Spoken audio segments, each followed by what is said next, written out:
Hi everyone, this is Jerry. This is round 5 of the FIDE World Chess Championship 2010. Topalov has the white pieces versus Anand here and opens up with d4. Anand responds d5, c4, c6, the Slav Defense, knight f3, knight f6, some developing moves, knight c3. From here, we could see a move like e6, but why do that? This is an identical position to that of round 3 from this match, so why really deviate from that, especially when one has had success, and by success I mean that game was drawn by Anand with the black pieces. So let's stick with what works. What we did have here was just simply taking pawn to a4, preventing pawn to b5 so that black can't go ahead and try to hang on to c4. This is not a gambit. Bishop f5, this pawn will fall. So we're just seeing bishop f5 here, placing the bishop outside of the pawn chain prior to playing pawn to e6. Knight e5, centralizing the knight and also permitting this pawn to advance to f3 in conjunction with the pawn advance to e4, where it would strike at this f5 bishop. From here, just e6, allowing the bishop to come into play. f3, c5, striking in the center, e4, attacking this bishop. It's worth pointing out that this pawn could take here. However, this is probably not the way that black should be playing as a result of a possible continuation like this. Pawn takes bishop, and not pawn takes knight here because of the exchange of queens followed by a fork. So what could occur is a move like bishop to b4, just this pawn still is not going anywhere.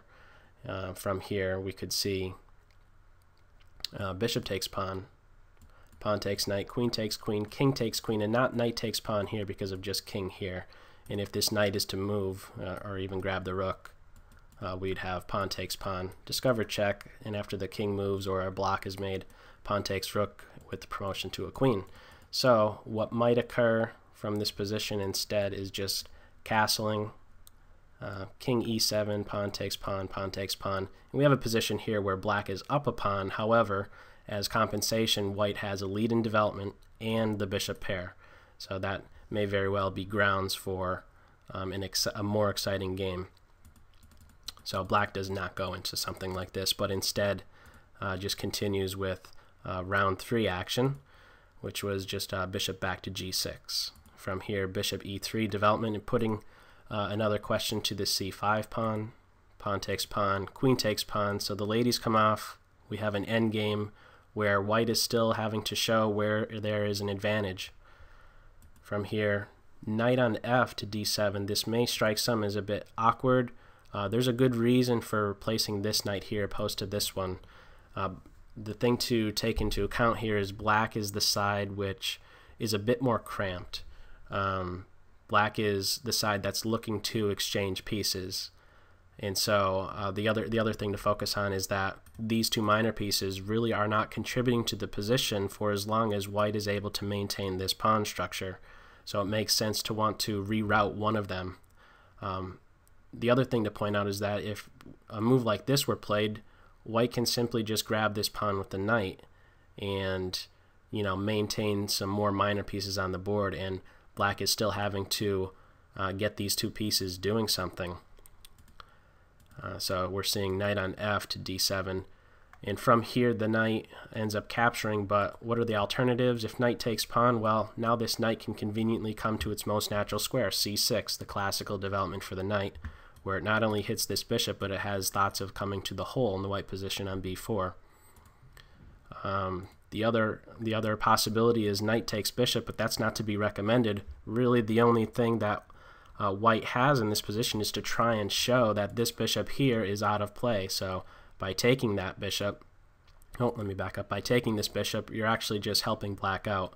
In fact, you're helping out another black piece, this rook here. It's probably unnecessary to go ahead and even castle for black here. This rook could likely just pivot on h5 at some point and swing into play along the 5th rank. So that's why we're seeing just knight takes knight here. Knight takes knight, and now bishop takes pawn, followed by a6, guarding b5 from any possible pivots by the white minor pieces there. Rook to c1, very logical. This is an open file, no pawns exist there. That's usually a place rooks like to go to. Rook g8, a bit of an awkward move, but a necessary move if black is wanting to complete development. This pawn needs protection before this bishop can move. And unfortunately, this move can't be played because the pawn would fall. So rook g8, pawn to h4, getting ready to just trap the bishop. And finally, the first deviation from round 3, we're seeing pawn to h5 instead of pawn to h4. This is the move that was played in round 3. So only very slightly do things deviate. Instead of 1 square, Vishy's now responding by what he feels is a slight improvement over round 3's game. So he's actually the one that's seeing an improvement. So after h5, we're seeing knight to e2. In fact, in round 3, after h6 was played, after this move was played, we saw king to e2. I believe it was king to e2. It's either h5, king e2. Those types of moves were made, a5 as well, and eventually what ended up happening, the queenside pawns were exchanged, all the minor pieces were exchanged in addition to a pair of rooks, and it turned out to be a 4-on-4 on the king side with regard to the pawn structure, and with each side having a single rook, and that turned out to be a draw. So what ended up happening in this game, h5 followed by knight e2 with thoughts of hopping to f4, hitting both bishop and pawn. Black just develops and prevents this. And now bishop back, defending f4 so that the knight can make use of f4. Knight to e5, hitting the bishop. Knight f4, again putting pressure on both of these pieces. Rook to c8, another logical move. Just placing it on an open file. A move like this does not work because the king just simply develops and these rooks are now connected. There's no way to win this rook as a result of this bishop move. So instead we have, well, since there's pressure against this bishop twice, we just have the bishop retreating. And now rook takes rook, bishop takes rook, king to e7. Just one quick point to make. When this bishop does retreat, you know, try and find a reason why maybe not to go to a2. Well, from a2, notice that it's really not helping the position out. From b3, notice from b3, it's preventing a potential rook invasion along the 7th rank. The black rook can't easily get to the 7th rank in the future. So bishop b3, at least it keeps an eye on this square. The rooks are exchanged. King e7 allows the rook to come into play. King e2, rook to c8. Notice that again, the bishop is now watching over that square. Bishop d2, just repositioning. And f6. So from this position, black is just looking to get this bishop maybe here, or reroute it to a better spot. And this pawn could fall in this position in a couple different ways, but neither of them benefit white. Let's just take a quick look. If bishop takes pawn, that'll allow rook to hop on the c2 square, hit this b pawn. If the pawn moves forward, a move like knight c6 is very strong, where this knight is being attacked by the bishop. This knight is tied down to the defense of this bishop. If we have knight takes bishop, it's king takes bishop, and this knight is kind of boxed out. And there's still thoughts of maybe the knight coming here to grab this pawn. In summary, white is up a pawn, but as compensation, this rook is very, very annoying to the white pieces. There's just too many things to worry about, and this b pawn is likely to fall.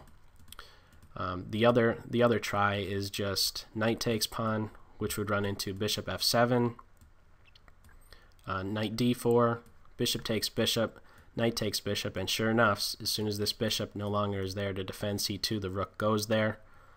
And if white is wanting to hang on to this pawn, well, that's only short-lived. This pawn will fall. If white really wants to grab it, he could play a move like knight c4, and there's no way that white is any better in this position. It's black who's the aggressor. So that's why we actually have white not capturing on e6 with either of those minor pieces, but instead knight takes bishop, knight takes knight, with thoughts of hopping to f4, Topalov stops that with g3, just defending it. Knight e5. This pawn can't be captured because of rook here. If the bishop moves, the knight falls. If the knight goes here, king here, and black is still in a pickle. If it goes here, the rook will grab this pawn here. Bad things happen. So, not to be recommended. This is a poison pawn. Instead, knight e5. f4, shooing the knight away. Knight c6. Thoughts of d4. And also eyeing this hole once again, b4. Bishop c3, just kind of counteracting this c6 knight. And what's very typical, when your opponent has the bishop pair, it's often the case that you're trying to get rid of one of those bishops. So the reason for that, well, as soon as one of the color complexes is off the board, in this instance now what we have are the dark square bishops coming off. Now this king could be a little bit safer. It could now know that, well, okay, I could hang out on a dark square and not really ever be bothered by this light square bishop. So what we have now, rook d1. This is a fairly dry position. There's not really a whole lot going on. White is actually the side that has to be a bit careful as a result of black's last move. There's now knight forks that could come about. Rook d2. There's not really too much going on besides just trying to guard the 7th rank. Pawn to g5. One of the things, the current imbalance in this position is that there's a knight for bishop exchanged. Or excuse me, black has a knight, white has a bishop. Generally the bishops function better in an open position, so why is Vichy choosing to open the position up with a move like pawn to g5? Well, notice that this opening up of the position, or attempt to open up the position, is coming about at a point in the game where the white rook is having to babysit. It's having to watch over this d4 square. For if this knight is able to make use of that square, then there would be a fork. So the position, black is trying to open up a position at a moment when white is currently tied up. It's having to watch over this d4 square. So g5, welcoming the opening up of other files. King f2, and now we have just the closing of the files. No exchange is occurring, and instead we have a black pawn entering white territory. And by the white territory, I'm referring to these 4 ranks. So all of a sudden, as a result of this pawn being here, g3 becomes very important for white to hang on to. For if that pawn falls, this g4 pawn is just going to be a few moves away from promoting to a queen. So just rook c2, rook d8, king e3, just trying to stop the black rook from really becoming too active. Rook d6, rook c5. We have a little bit of shuffling going on here. Knight b4, eyeing the d3 square so that the rook could maybe go there. Rook c7, just a spite check. The rook will eventually be coming here, but it's almost like, well, I'm going to first go to c7, chase the king a bit further away from the center of the board. The kings like to be close to the center of the board, so it's first going to inconvenience the black king and only then come to c3. So white is really just trying to find any way to just milk an advantage here, but there's really nothing to show for it. So the king just comes back into play on e7. Pawn to e5. The rook just simply comes back to the 7th rank to defend things. One good question to ask, why not just capture first? Eventually this rook will have to move anyhow. If takes, this rook is going to have to move anyhow. So, why not capture here first and only then go back? Well, notice that if that did occur and this rook comes here, notice that the f4 square is now vacated and you might see the king sneaking around and grabbing h5. So just avoiding that sort of thing, we just have the rook immediately coming back to d7. Pawn takes pawn, king takes pawn, king e2, knight c6 with thoughts of hopping on d4 with check. King to e1 goes back to its original square.